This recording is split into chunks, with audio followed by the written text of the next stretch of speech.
In the narrow, dimly lit streets of Jerusalem, a blind man sat alone, his hands outstretched.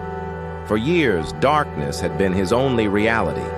As the sun set, casting long shadows on the ancient stones, his heart remained heavy, unaware that today would be different.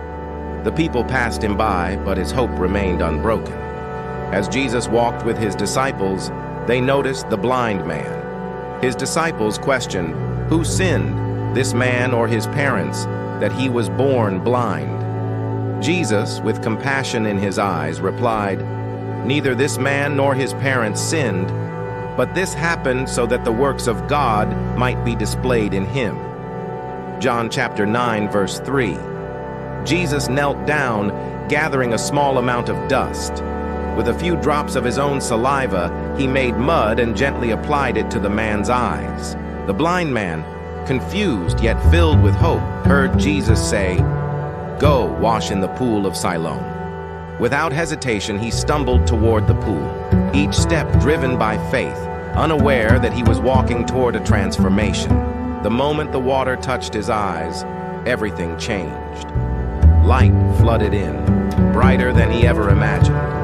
For the first time, he saw the world, colors, people, faces he had only heard in voices. His heart raced as he opened his eyes wider, realizing the impossible. He could see. The man blinked in disbelief, feeling joy surge through him.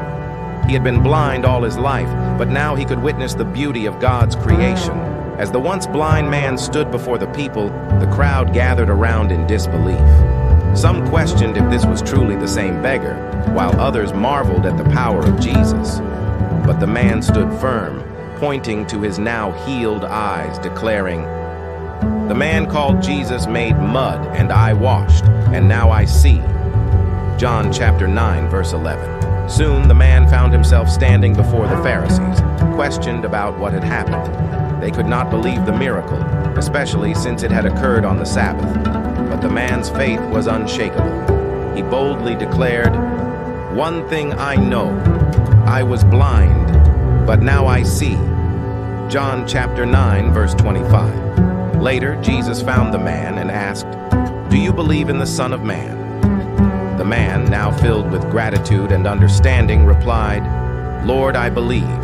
John 9:38. Jesus smiled, knowing that the man's healing was not just physical, but spiritual. The man had come to see the truth.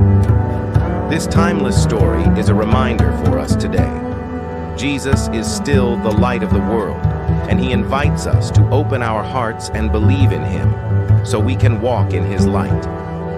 The blind man's faith and obedience led him to experience a life-changing miracle, and his testimony has inspired countless generations.